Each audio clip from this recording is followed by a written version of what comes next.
All the engines on the island of Sodor look forward to Harvest Festival time. But most of all, they look forward to the Fat Controller's Harvest Firework display. The Fat Controller came to see Thomas and James. James, you are to collect the fireworks from the depot. James was overjoyed. Thomas wasn't happy at all. But I wanted to collect the fireworks, Thomas pouted. The Fat Controller chose me because I'm as red as a rocket and twice as grand. James steamed proudly across the countryside. Brightest and best, he hummed happily to himself. He was having a wonderful day. Thomas was still upset when he arrived at the shunting yards. Bother James, he grouched, and he biffed the trucks crossly around the yard.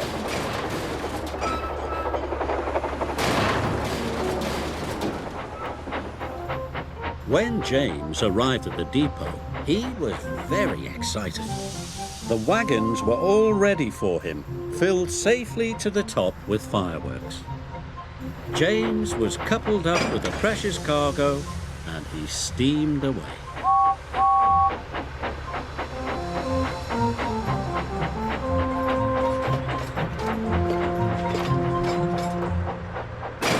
Thomas shunted the last truck crossly into place.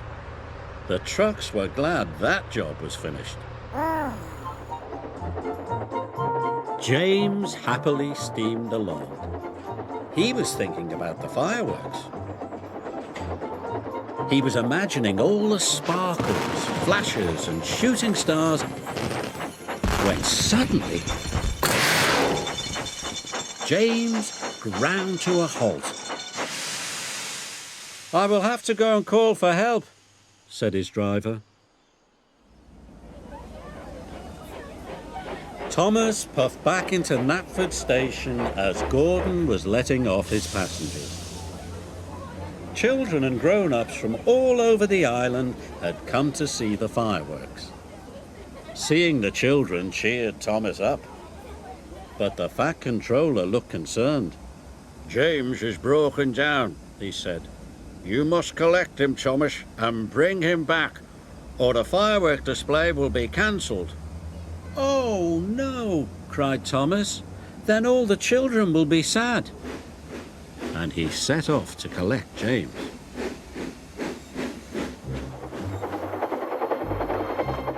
Thomas puffed across the countryside.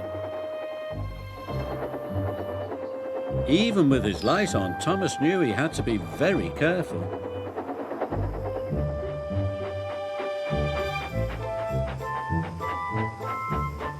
Thomas found James broken down on the track.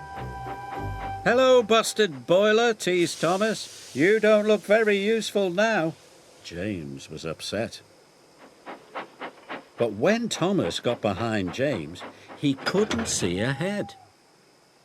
You will have to look out for me, said Thomas. But James was cross. You said I wasn't useful, he pouted.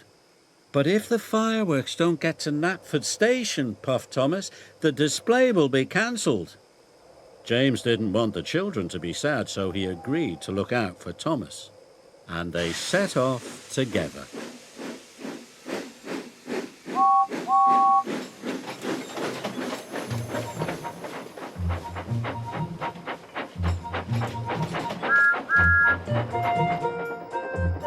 When the track was straight and clear, James called out, "Go faster!"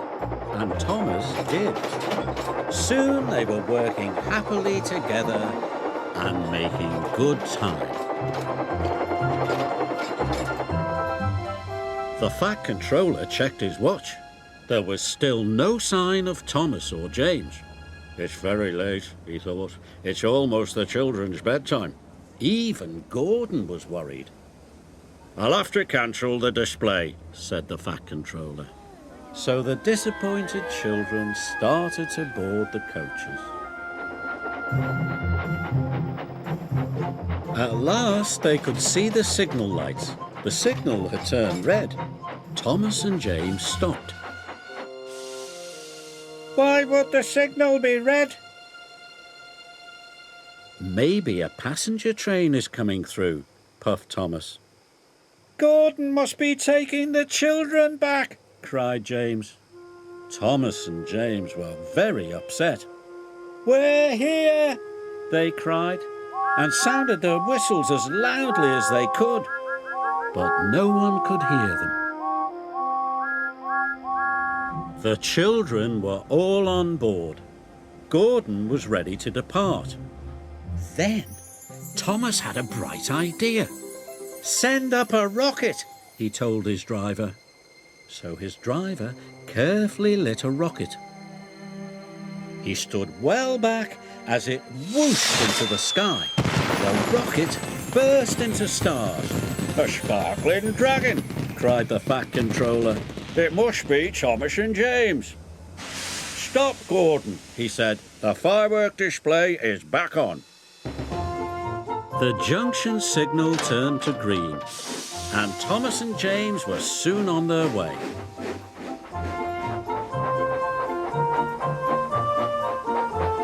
James and Thomas were soon at the station.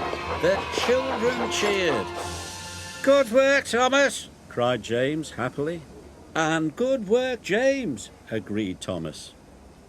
Good work, both of you, said the Fat Controller.